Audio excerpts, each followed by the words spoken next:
Bon, voici ma situation.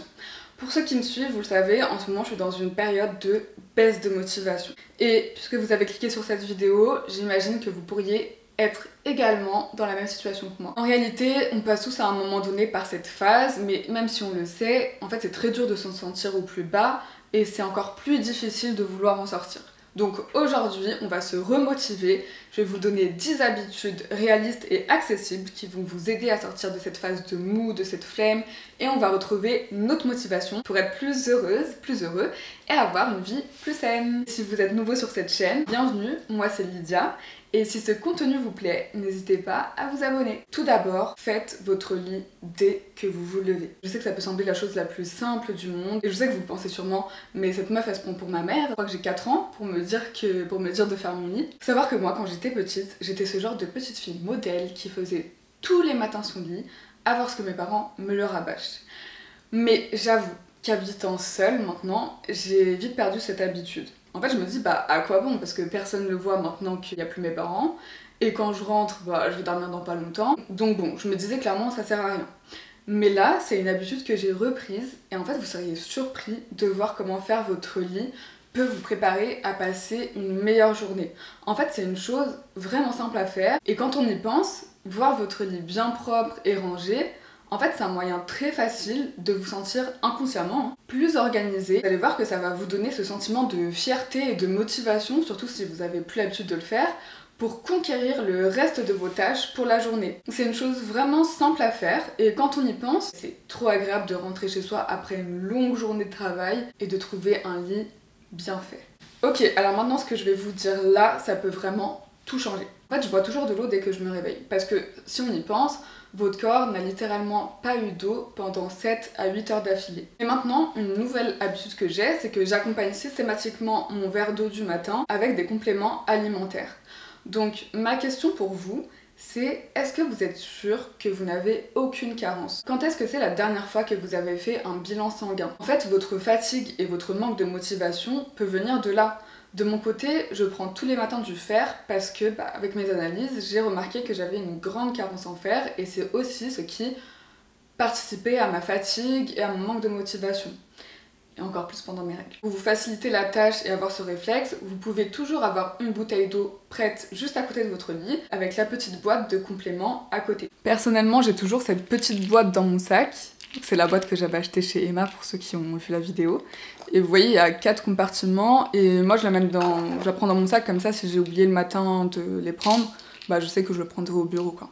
Et moi personnellement, en ce moment, j'ai du magnésium, du fer et le phytose, donc c'est des gélules à base de plantes pour le stress et se sentir apaisé, on va dire. Voilà, assurez-vous de bien vous hydrater et d'avoir toutes vos vitamines au top.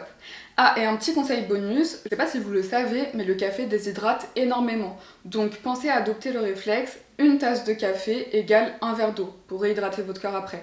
Oui, c'est un peu comme ce qu'on connaît, un verre d'alcool égale un verre d'eau. Mon prochain conseil, c'est plus pour vous aider mentalement. Si vous êtes quelqu'un qui pensait énormément comme moi, ce que je vais vous dire maintenant n'est même pas négociable. Tenez un journal. Ok, donc personnellement, j'ai commencé dès que j'ai appris à écrire, je pense. Vraiment, je me rappelle que j'avais un carnet, que j'écrivais tout et n'importe quoi, ça devait être en CE1 ou en CE2. Vous savez, j'avais ce journal intime avec les petits cadenas, et après j'en ai eu plein, mais c'est là que ça a commencé. Et depuis, j'écris toujours, mais maintenant c'est vrai que j'écris plus sur ordinateur, et j'avoue avec moins de régularité, mais c'est un peu mon rituel. Chaque année, j'ouvre un nouveau document Word ou Google Doc, et je mets année 2024, et c'est en quelque sorte mon journal intime de l'année. Aussi, en plus de ça, j'ai un petit carnet sur ma table de chevet, donc ça c'est quelque chose que j'ai mis en place récemment, et dès que je sens que je suis sur une soirée où là, mon cerveau part en cacahuète, ça part dans tous les sens, j'écris tout. C'est vrai que c'est un sacré bazar, mais plus c'est un bazar et plus ça veut dire que vous en avez eu besoin, plus c'est utile. Donc que ce soit de façon digitale sur votre ordinateur ou de façon plus traditionnelle, peu importe, faites-le et vous me direz à quel point vous sentez le changement.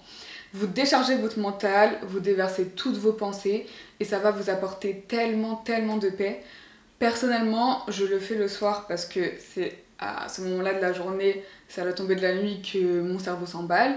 Mais si pour vous c'est le cas le matin ou si vous préférez le matin, c'est comme vous préférez. Si vous ne savez pas quoi écrire, tapez juste journaling prompt sur Pinterest et préparez-vous une liste de dizaines de questions qui vous inspirent. Vous les notez sur la première page d'intro de votre carnet et puis quand vous n'avez pas d'inspiration, vous piochez 1 à 2 questions et vous y répondez sans filtre. Voilà, donc vous voyez, ça c'est le petit carnet que j'ai juste à côté de ma table de chevet. Donc voilà, j'ai pris pas mal de choses. Et c'est totalement différent. Vous voyez, je le fais en traitement de texte, comme ça.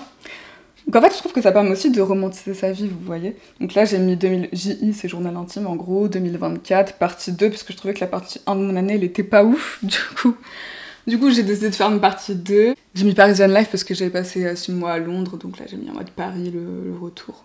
Bon, ça fait longtemps. Voilà, et ensuite, bah, c'est écrit, hein. J'ai écrit pour l'instant 10 pages, donc vous voyez, c'est pas ouf, mais bon, je l'ai recommencé il y a pas longtemps celui-là. Voilà. Maintenant, que vous soyez étudiant ou que vous travaillez, je vous recommande vivement d'essayer de varier votre espace de travail, votre lieu de travail.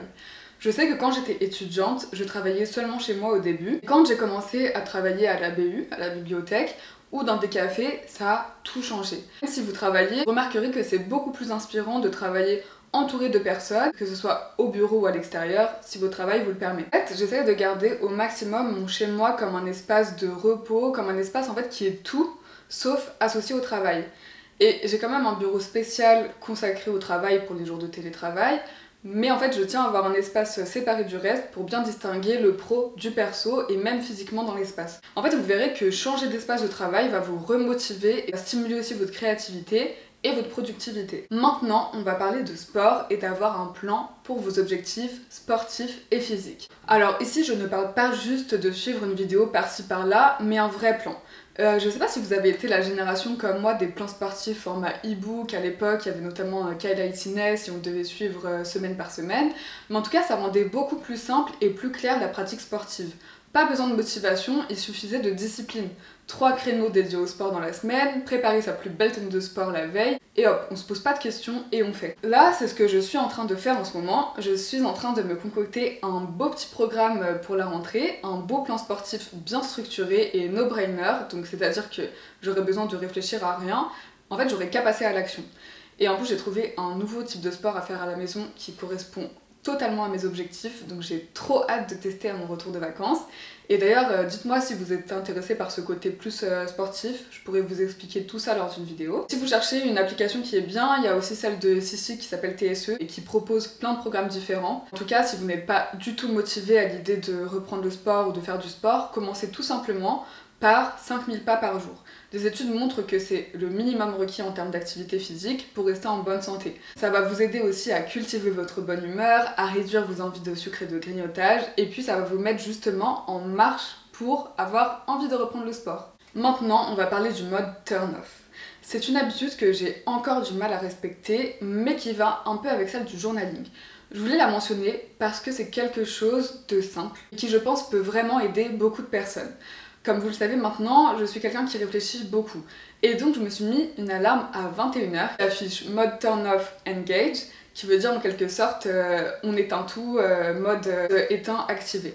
Mais en fait par là j'entends plus éteindre mon cerveau et mes pensées. Le fait d'intentionnellement me dire que ça y est, j'ai assez réfléchi pour aujourd'hui, on arrête de se prendre la tête et on passe à des activités plus divertissantes ou apaisantes comme la lecture, l'écoute de podcasts, etc. Ça m'aide à donner de l'oxygène à mon cerveau et me dire que j'ai le droit de dire stop.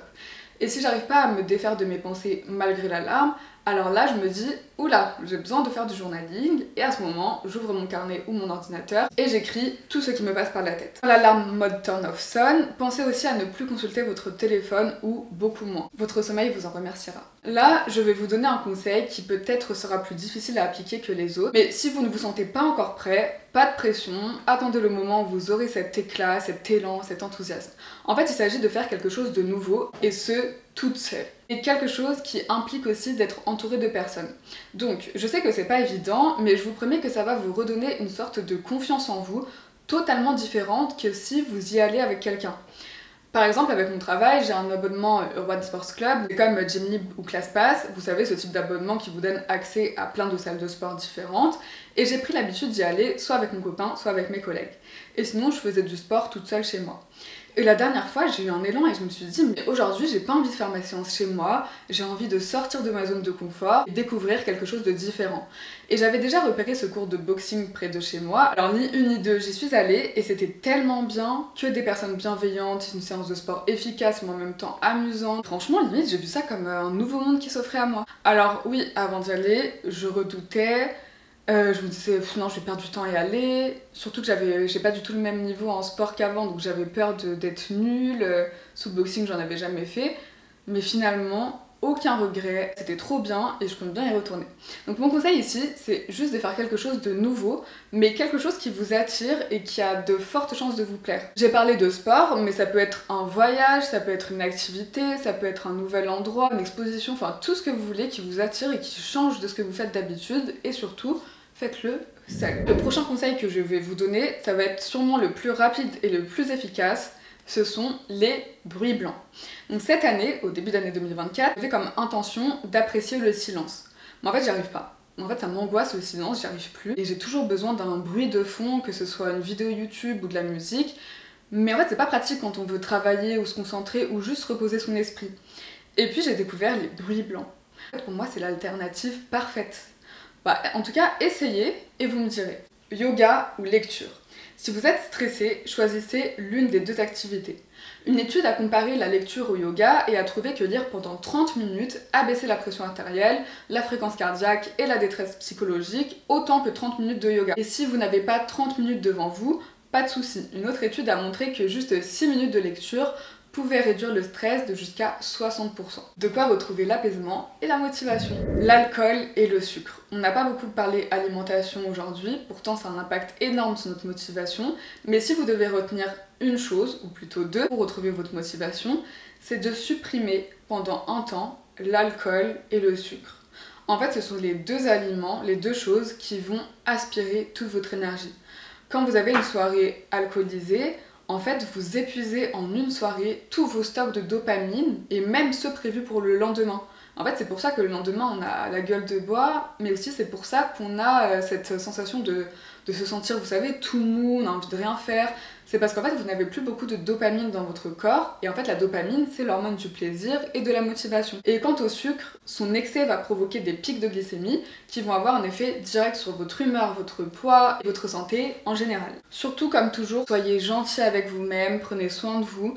Et en fait, moi-même, ce serait vous mentir de vous dire que je fais ces habitudes tout le temps, 24 heures sur 24.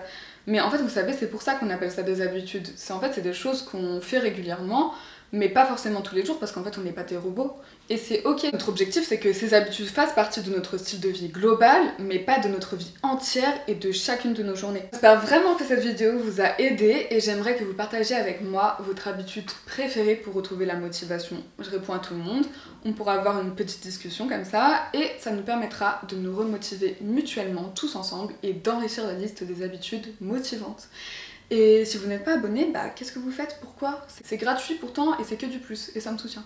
Donc voilà, venez rejoindre notre petite famille qui s'agrandit, je vous fais des gros bisous et on se voit très vite dans une prochaine vidéo. À bientôt!